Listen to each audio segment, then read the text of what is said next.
सा अपना भी ट्रिक लगाना होगा, क्योंकि इसमें हम ज़्यादा ट्रिक नहीं दे सकते हैं, तो खुद आपका भी ट्रिक लगाना होगा जो कि आपके लिए बहुत वे हेल्पफुल होने वाली है। तो चलिए 1 नंबर प्रश्न से हम स्टार्ट करेंगे कि मांग की कीमत लोच की परिभाषा दे। ये जो मांग होता है, जैसे हम किसी वस्तु की मंगवाते हैं कोई होती है, तो इसका लोच की परिभाषा देना है। तो किसी वस्तु की कीमत में होने वाला प्रतिशत परिवर्तन तथा उस वस्तु की मांग में होने वाला प्रतिशत का अनुपात, उसे ही कीमत मांग लोच कहते हैं। इसके बारे में समझिए। कोई वस्तु जैसे कोई सामान वामान खरीदे, बुक के बारे में समझिए, उसमें क्या रहा है, कोई प्रतिशत में परिवर्तन हो रहा था। पहले था 5 रुपया, अब हो गया 6 रुपया। जैसे पेन का दाम था कितना, 5 रुपया, अब जो खरीदिएगा 6 रुपया हो गया। ये क्या हो रहा है, परिवर्तन हो रहा है किसमें, वस्तु की मांग में। ठीक है, उस वस्तु की मांग में होने वाली प्रतिशत का अनुपात होता है। मतलब जो पहले था प्रतिशत अनुपात बराबर था, लेकिन अब जो है परिवर्तन हो रहा है, उसे ही मांग की लोच परिवर्तन कहते हैं, जो कि आपके लिए ये बहुत अच्छा था, आपको समझ में आ गया है। जैसे अर्थात मांग का होता है मांगी या मांग, तो मांगी की लोच मतलब मांगी गई मात्रा में, कोई मात्रा में वस्तु मांग गया, ये होता है। अनुपातिक परिवर्तन मतलब बाई कीमत में अनुपातिक परिवर्तन, ये क्या होता है, भाग का चिन्ह होता है, जो कि आपके लिए इंपॉर्टेंट है। और इसे देखिए, इसमें आपको इकोनॉमिक्स में थोड़ा सा आपको भी ट्रिक लगाना होगा, क्योंकि आपको भी अच्छा से अच्छा आपको नंबर लाना है, तो आप खुद भी ट्रिक लगाइए, और हमसे जितना हो रहा है उतना हम करके आपको दे रहे हैं। ठीक है, वीडियो अच्छा लगा हो तो लाइक कर दीजिएगा, और नए नए हैं तो चैनल सब्सक्राइब जरूर कर लीजिएगा। तो चलिए यहाँ से स्टार्ट करते हैं अब दूसरे नंबर प्रश्न पे, कि भुगतान शेष के असंतुलन के क्या कारण है। ये जो भुगतान शेष होते हैं, असंतुलन कारण क्या है, तो भुगतान शेष के असंतुलन निम्नलिखित कारण है, जो कि आपको समझना अत्यधिक जरूरी है। अत्यधिक विकासात्मक व्यय, अत्यधिक विकासात्मक व्यय, व्यापार चक्र, वस्तु की बढ़ती कीमत, आयात प्रतिस्थापन, ठीक है, अधिक सुरक्षा व्यय, अंतर्राष्ट्रीय व्यय, राजनीतिक स्थिरता, ये सब आपके किस में है, तो भुगतान शेष में। भुगतान मतलब किसी वस्तु को हम खरीदे हैं और उसे पैसा दे रहे थे, ये क्या रहे, भुगतान कर रहे हैं। कोई चाहिए बिजली बिल जब देखते हैं आपके घर में आता है, आप इतना दिन यूज किए हैं, उसका क्या होता है, पैसा लेता है, तो ये भुगतान करते हैं कि आपका जो इतना हुआ है। आप देखिएगा हेडिंग लाइन में देखिएगा ना, तो यहाँ पर लिखा रहता है भुगतान शेष, तो आप जितना शेष पैसा दीजिएगा ना, तो आपके जमा हो जाए। तो इसी में आता है अत्यधिक विकासात्मक व्यय में होता है, चक्र व्यय में होता है, वस्तु की कीमत बढ़ती है, ये सब हो गया आपके लिए। ठीक है, जो कि अगर आप समझ जाते हैं तो आपके लिए बहुत इंपॉर्टेंट, ये भी वीडियो आपके लिए बहुत इंपॉर्टेंट है। और ये आपको प्रश्न कैसे समझ में आ रहा है नहीं आ रहा, ये आप हमें जरूर बताइएगा। ठीक है, चलिए अब 3 नंबर प्रश्न में, और यहाँ पर 3 नंबर प्रश्न में कह रहा है कि मांग वक्र नीचे की ओर गिरता है, क्यों। ये जो मांग वक्र, जैसे कोई सामान की कीमत जैसे है, मान लीजिए अभी जैसे एग्जाम है आप सबका और हम अभी पढ़ा रहे हैं, तो अभी जो मेरा व्यू जाता होगा, कहीं पे 1 के 1000 जाता होगा, कहीं पे 2000 जाता होगा, कहीं पर 5000 जाता होगा, लेकिन एग्जाम के बाद वही व्यू क्या जाता है, 5 जाएगा, क्या जाएगा, 5, 6, 10, 20 इतना जाएगा। लेकिन पहले जो एग्जाम के टाइम तक कितना 1000 जा रहा है, 2000 जा रहा है, इतना भी जा रहा है। तो उसी प्रकार मांग वक्र नीचे गिरता है, क्यों, इसका कारण क्यों, इसके बारे में समझेंगे। तो चलिए यहाँ से देखते हैं, मांग वक्र नीचे और गिरता है, अर्थात मांग वक्र की ढाल ऋणात्मक होती है। ऋणात्मक मतलब बहुत ही महंगा होता है, क्या होती है, महंगा होती है, क्योंकि कीमत कम होने पर अधिक वस्तु खरीदी जाती है। क्या होती है, कीमत कम होने पर क्या होता है, वस्तु अधिक खरीदी जाती है। मतलब जैसे मान लीजिए एक चीज़ का आपको मान लिया जाए कि जो बुक आपको 100 रुपये में मिलता था और वही बुक आपको 10 रुपये में मिलेगा, तो आप लेना पसंद करेंगे। और वही बुक 10 रुपये में मिल रहा है और वही वस्तु को आप 100 रुपये में बेचेगा, तो क्या लेना पसंद कीजिएगा, ज़्यादा कम चांस लीजिएगा। ठीक है, तो ये हमारे हो गए किस में, ऋणात्मक हो गया, तथा कीमत ज़्यादा होने पर कम वस्तु खरीदी जाती है। बस अभी जस्ट बताएं कि कीमत ज़्यादा हो जाएगा तो वस्तु क्या होगी, कम खरीदी जाए, इसीलिए मांग वक्र नीचे की ओर गिरता है। ये आपके लिए हम बेस्ट कन्फ्यूजन के साथ हम आपको समझाए, इसमें तो कन्फ्यूजन आपको होगा नहीं। 3 नंबर प्रश्न में इतना अच्छे से समझाया है कि आपको अच्छी तरह से समझ में आ गया होगा। चलिए आगे चलते 4 नंबर प्रश्न में, और ये आपके लिए बहुत इंपॉर्टेंट है। चलिए 4 नंबर, कि व्यवसायिक बैंक की विशेषताओं को लिखिए। जो व्यवसायिक मतलब बिजनेस जो बैंक होता है उसकी विशेषताओं को लिखना है। तो निम्नलिखित व्यवसायिक निम्नलिखित कारण हो सकता है या निम्नलिखित विशेषताएं हो सकता है। तो सबसे पहले हम देखेंगे 1 नंबर प्रश्न में, कि यह मुद्रा का लेन देन करती है। अगर हम आपको यही कहेंगे कि अगर ये वीडियो देख लेते हैं तो आपको 10 नंबर स्कोर है किस पर है, क्योंकि ये 5 नंबर का ये है, कितना का, ये 5 नंबर का है, ये याद रखिए 5 नंबर का है। ठीक है, समझिए तो क्या कर रहा है कि यह मुद्रा का लेन देन करती है। सही बात है कि मुद्रा का लेन देन करेगा किससे, बैंकों से।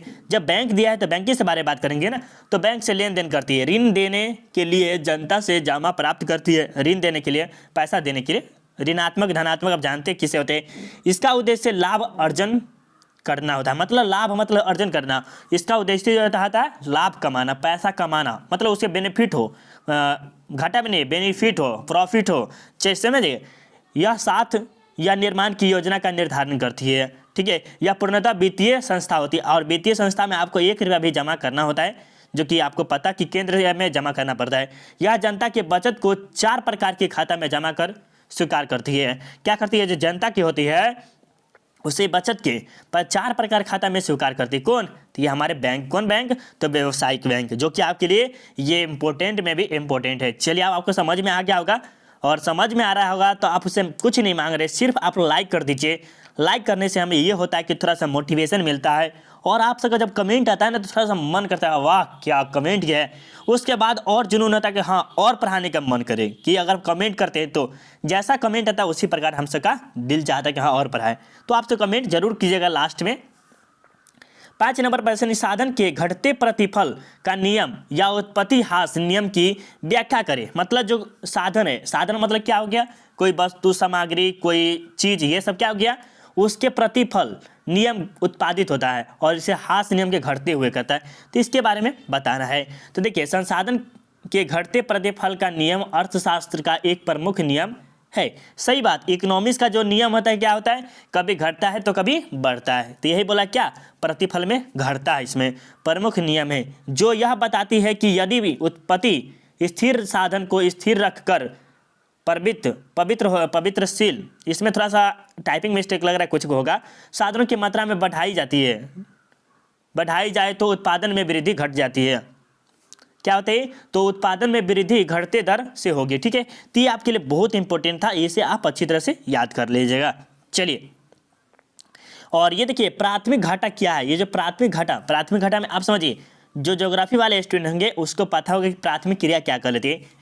प्राथमिक क्रिया उसमें होते हैं जिसमें आपके मामा मामी, चाचा चाची, भैया भाभी, जो भी हो, आपके जो किसान, जो चाचा बाबा जो हो, वो सब क्या करते हैं? किसानी करते हैं, खेती बाड़ी करते हैं। तो ये हमारे प्राथमिक क्रिया में। लेकिन इकोनॉमिक्स में जो है उसमें दूसरा चीज हो गया, घाटा वाले। तो राजकोषीय घाटा तथा भुगतान किए जाने वाले व्यय का अंतर प्राथमिक घाटा कहलाता है। क्या कहता है? राजकीय भुगतान, राजकीय घाटा तथा भुगतान किए जाने वाले व्यय का अंतर प्राथमिक घाटा कहते हैं। अर्थात राजकीय घाटा बराबर माइनस में दीजिए ब्याज भुगतान बराबर प्राथमिक घाटा। ये आपके लिए सूत्र था जो कि आपको याद करना बहुत इंपॉर्टेंट था, ठीक है। चलिए, और ये देखिए आपके सामने 7 नंबर प्रश्न की सरकारी बजट के उद्देश्य को लिखे। जो सरकारी बजट होता है, बजट मतलब थोड़ा समझिए, जो बजट होता है क्या होता है? पैसा। तो सरकार के जो पैसा होती है उसके उद्देश्य के बारे में समझिए। सरकारी बजट के एक वित्तीय वर्ष के आय एवं व्यय का वितरण है। सरकारी बजट के उद्देश्य निम्नलिखित है। क्या होता है? सरकारी बजट के एक वित्तीय वर्ष के आय एवं व्यय दोनों होते हैं। आय मतलब इनकम और व्यय मतलब आउट, ये समझ, ठीक है। तो ये आपके लिए 2 चीज था, ठीक है। चलिए, अब इसमें देखिए क्या क्या होता है। आर्थिक विकास को प्रोत्साहित करना है। आर्थिक विकास मतलब जैसे किसी गरीबी हो गया, उसको विकास करने में प्रोत्साहित करता है। संतुलित क्षेत्र विकास होता है। संतुलित क्षेत्र में जितने भी हमारे क्षेत्र है, जिस क्षेत्र में रह रहे हैं, बिहार में रह रहे हैं, तो बिहार के संतुलित क्षेत्र को विकास मिला जाता है। आय एवं संपत्ति का पुनः वितरण किया जाता है। आर्थिक स्थिरता रहता है, इसमें कोई नहीं घाटा होता है, नहीं घाटा होता है और नहीं प्रॉफिट करता है, एकदम स्थिर में रहता है। रोजगार का सृजन रहता है। सार्वजनिक उपकरणों का प्रबंधन रहता है, जो कि आपके लिए इंपॉर्टेंट में भी इंपॉर्टेंट है। और इसे हम आपको यही कहेंगे कि अगर आप इकोनॉमिक्स के स्टूडेंट हैं तो एक बार हम आपको यही कहेंगे कि 1 से 2 बार यही वीडियो को 1 से 2 बार इसी वीडियो को देख लीजिए, ताकि आपको अच्छी तरह से समझ में आ जाए, ठीक है। और हो सके तो अपने कॉपी में नोट कर लीजिए ताकि आपको और अच्छा समझ में आ जाए। घाटे का बजट क्या होता है? ये जो घाटे का बजट है, मतलब पैसा जो हम 1 लाख रुपया लगा है उसके बदले में 50 दे रहा है, तो यार क्या हो रहा है? मेरा वस्तु में घाटा हो रहा है, तो यही हो रहा है। चलिए, घाटे के बजट से तात्पर्य उस बजट से है जिसमें सरकार की अनुमानित आय सरकार के अनुमानित व्यय से कम हो, अर्थात घाटे का बजट अनुमानित व्यय कहलाता है, ठीक है, जो कि आपके लिए इंपॉर्टेंट। देखिए क्या करें, घाटे का बजट तात्पर्य उस बजट से है जिसमें सरकार अनुमानित आय सरकार के अनुमानित व्यय के से कम हो, ठीक है, जो कि आपके लिए ठीक था। अब आप इसे समझिएगा अपने बजट से, थोड़ा सा अपना भी दिमाग लगे कि किस प्रकार ये प्रश्न को सॉल्व किया जाता है और कैसे हम इसे समझे, इसके बारे में। मेरा प्रश्न था कि आंधी है और ये कैसा लगा ये तो आप कमेंट करके बताइए, बट हमें तो समझ में आ रहा है कि आप कुछ गलत न बोल दे। चलिए तभी हम देखते हैं असंतुलित बजट क्या। बजट में तभी जस्ट बताए कि पैसा वैसा होता है कि कितना बजट है कि कितना में खरीद सकते हैं, इस बजट का ये बोला जाता है। तो इसके बारे में थोड़ा सा समझेंगे। तो उत्तर में देखिए असंतुलित बजट उस बजट को कहते हैं जिसमें सरकार की आय व व्यय आपस में बराबर नहीं होती है। इसे दो प्रकार में रखा जाए। क्या कहता है संतुलित मतलब बराबर, असंतुलित मतलब बराबर होता है। संतुलित मतलब क्या था बराबर, असंतुलित मतलब न ज़्यादा न बेसी। मतलब देखिए थोड़ा समझिए, संतुलित मतलब बराबर होता है, असंतुलित मतलब कोई बड़ा हो गया तो कोई छोटा हो गया, कोई बड़ा हो गया तो कोई छोटा हो गया। यहाँ पर हम हमारे बिंदु से समझिए, ये है बड़ा तो ये छोटा है, ये है बड़ा तो ये छोटा है, ये हमारे असंतुलित में हो गया। ठीक है, आपको समझ में आ गया होगा। इसकी कुछ बचत अतिरिक्त बजट है, घाटे का बजट, दोनों का दोनों है। देखिए कभी कभी अतिरिक्त बचत रहता है, मतलब कभी कभी पैसा सेव कर देते हैं, कभी कभी घाटे में चल जाते हैं, तो ये आपके असंतुलित में आते हैं। ठीक है, तो समझ में आ रहा है ना। एक बार कमेंट कर दीजिएगा समझ में आ रहा है कि नहीं आ रहा, और समझ में आ रहा है तो लाइक का बटन भेजिए और लाइक जरूर कर दीजिएगा। ठीक है, चलिए आपके सामने 10 नंबर प्रश्न है और ये लास्ट प्रश्न है कि कह रहा है कि भुगतान शेष क्या है, इसके मुद्दों को लिखे। ये जो भुगतान शेष होती है, हम किस प्रकार पैसा वैसा देते हैं उसके बारे में भुगतान करना। ठीक है, चलिए एक देश, चलिए थोड़ा सा इसमें गड़बड़ा रहा है। एक देश दूसरे देश के साथ एक निश्चित अवधि में किए गए आर्थिक लेन देन या आर्थिक प्राप्ति या भुगतानों का विवरण, इसकी 3 मुद्दे मुख्य उद्देश्य है। चलिए थोड़ा सा समझिए, एक देश है दूसरे देश है और यहाँ से लेन देन जो हो रहा है क्या आ रहा है, भुगतान है। उसका सामान लिए तो हम पैसा दिए और वो मेरा सामान यहाँ पर ले गया तो ये उसको भुगतान करना पड़ेगा, तो दोनों का आपस में बराबर हो रहा है ना, तो ये हमारे क्या भुगतान शेष कहलाते हैं। लेन देन प्राप्ति और प्राप्ति होती है जिसके दृश्य मुद्दे होते हैं और दृश्य मुद्दे है पूंजी अंतरण, जो कि आपके लिए